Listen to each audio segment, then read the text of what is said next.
அனைவருக்கும் வணக்கம். ஜாதகத்தில் எத்தனையோ யோகங்கள் இருக்குங்க.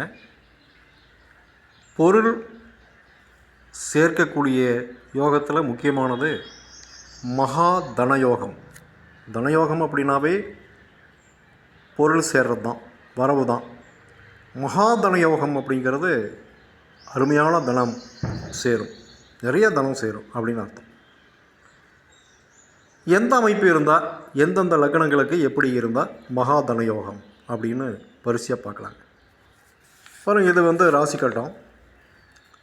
அதாவது எந்த லக்னமாக இருந்தாலும் சரிங்க, அந்த லக்னத்தில் இருந்து 2ஆம் அதிபதியும், ஒவ்வொரு வீட்டுக்கும் ஒரு அதிபதி இருக்கு நமக்கு தெரியும்.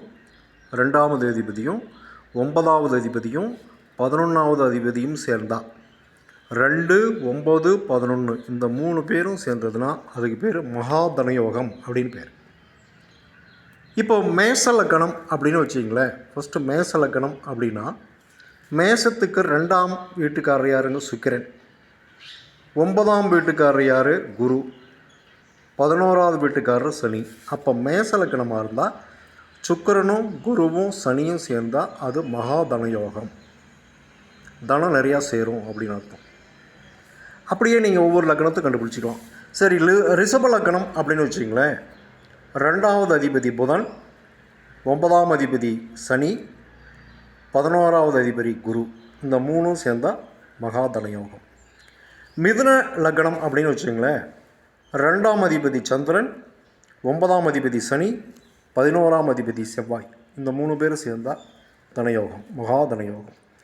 கடக லக்கணம்னு வச்சிங்களேன். உங்களது 2ஆம் அதிபதி சூரியன், 9ஆம் அதிபதி குரு, 11ஆம் அதிபதி சுக்கிரன், இந்த 3 பேரும் சேர்ந்தால் மகா தனயோகம். சரி, உங்கள் லக்னம் சிம்மம் அப்படின்னு வச்சுங்க. 2ஆம் அதிபதி புதன், 9ஆம் அதிபதி செவ்வாய், 11ஆம் அதிபதி புதன். அதாவது புதனும் செவ்வாயும் சேர்ந்தாவே போதும். சிம்ம லக்னத்துக்கு புதனும் செவ்வாயும் சேர்ந்தாவே தனயோகம், மகா தனயோகம் அப்படின்னு பேர். சரி, உங்கள் லக்னம் கன்னியாக இருந்தால் 2ஆம் அதிபதி சுக்கிரன், 9ஆம் அதிபதி சுக்கிரன், 11ஆம் அதிபதி சந்திரன். அப்போ சுக்கிரனும் சந்திரனும் மட்டும் சேர்ந்தா, கன்னி லக்னத்துக்கு சுக்கிரனும் சந்திரனும் சேர்ந்தாவே மகா தனயோகம் வேலை செய்யும். உங்கள் லக்னம் துலாமாக இருந்தால் 2ஆம் அதிபதி செவ்வாய், 9ஆம் அதிபதி புதன், 11ஆம் அதிபதி சூரியன். செவ்வாயும் புதனும் சூரியனும் சேர்ந்தால் ஒரு இடத்துல இருந்துன்னா, எங்கே வேணால் இருக்கலாம், ஒரு இடத்துல இருந்து அப்படின்னா மகா தனயோகம். உங்கள் லக்னம் விருச்சிகமாக இருந்தால் 2ஆம் அதிபதி குரு, 9ஆம் அதிபதி சந்திரன், 11ஆம் அதிபதி புதன், 3 பேரும் சேர்ந்தால் மகா தனயோகம். உங்கள் லக்னம் தனுசாக இருந்தால் 2ஆம் அதிபதி சனி, 9ஆம் அதிபதி சூரியன், 11ஆம் அதிபதி சுக்கிரன், 3 பேரும் சேர்ந்தால் மகா தனயோகம். உங்கள் லக்னம் மகரமாக இருந்தால் 2ஆம் அதிபதி சனி, 9ஆம் அதிபதி புதன், 11ஆம் அதிபதி செவ்வாய், இந்த 3 சேர்ந்ததில் மகா தனயோகம்.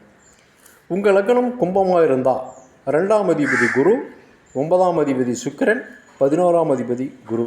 அப்போ குருவும் சுக்கிரனும் சேர்ந்தாவே கும்பத்துக்கு மகா தனயோகம். உங்கள் லக்னம் மீனமாக இருந்தால் 2ஆம் அதிபதி செவ்வாய், 9ஆம் அதிபதி குரு, 11ஆம் அதிபதி சனி. செவ்வாயும் குருவும் சனியும் சேர்ந்தால் மகா தனயோகம். இப்படி எத்தனையோ யோகங்களில் மகா தனயோகம் இப்படி தான் வேலை செய்யுதுங்க. மீண்டும் அடுத்த வகுப்பில் மற்ற யோகங்களை பற்றி பார்க்கலாம். நன்றி, வணக்கம்.